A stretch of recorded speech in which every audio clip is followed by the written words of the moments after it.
Magbalat tayo ng pinya, guys. Yan na. Galing kami Tagaytay. Bumili kami nito. 50 pesos lang isa. Yan. Dalawa binili namin ni ate.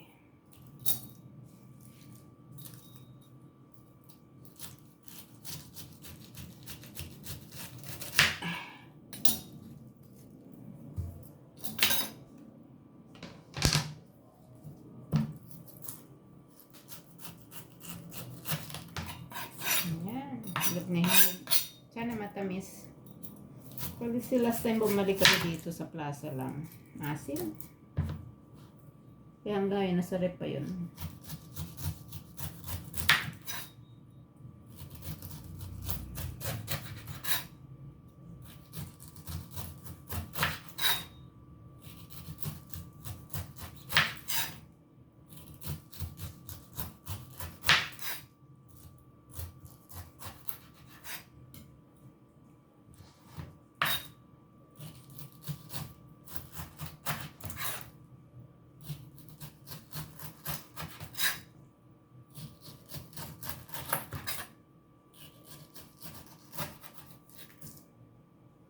Mas masarap talaga hinog sa puno na pinya, guys, no?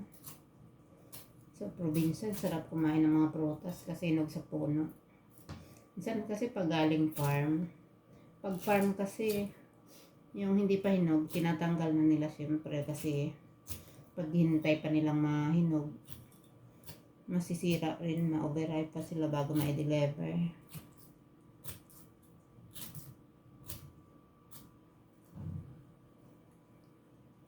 Okay lang. Nahirapan ako magtanggal sa mata-mata niya, guys. Marami siyang mata-mata.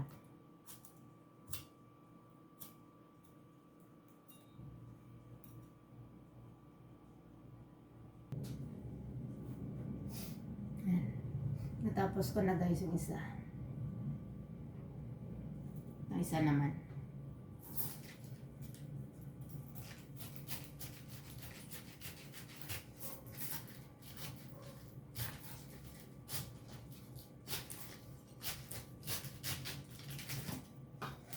Tatanim ko to sa paso. Baka sakaling mabuhay. Ay, masyado ko naman na ay, you know, na masyado ko nakat.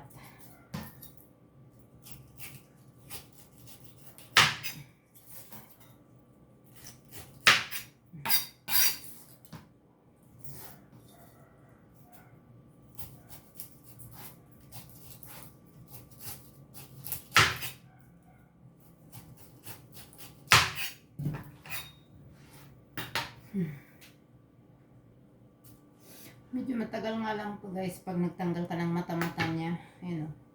Kasi dami.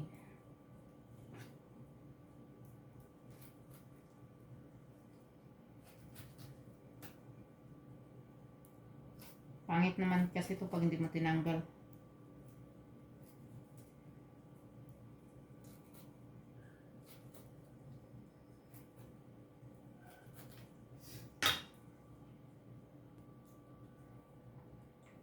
Slice na natin, guys. Mukha namang matamis to. Hindi ko pa natikman, guys. Pero titikman natin syempre.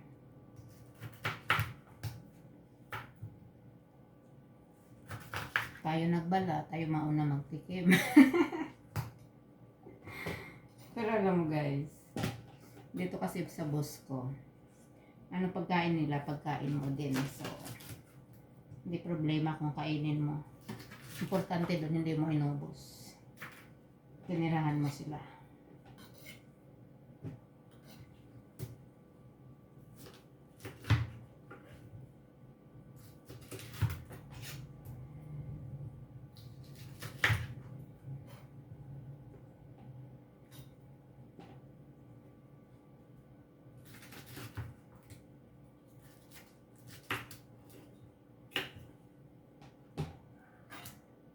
Tikman natin, guys.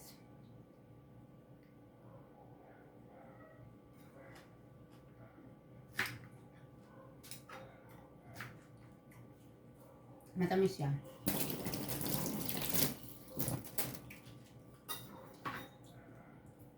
Matamis yung nabili namin sa Tagaytay, guys. Nagaling kaming Tagaytay. Galing muna kami Silang. Nagtingin kami ng lupa ni ate. So, dumaritso kami sa Tagaytay.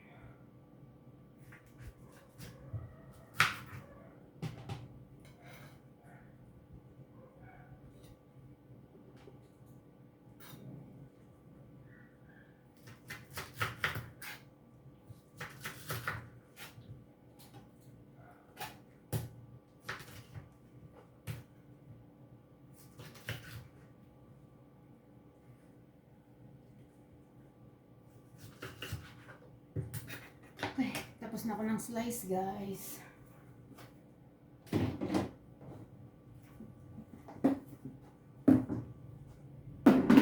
Dalawang piraso to, kaya hindi magkasya sa isang Tupperware.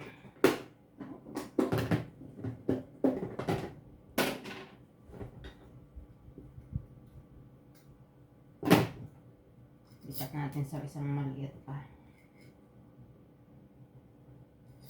Yan. Okay, tapos na. Siyempre, itong dalawang slice, may meriendahin ko na. Diba?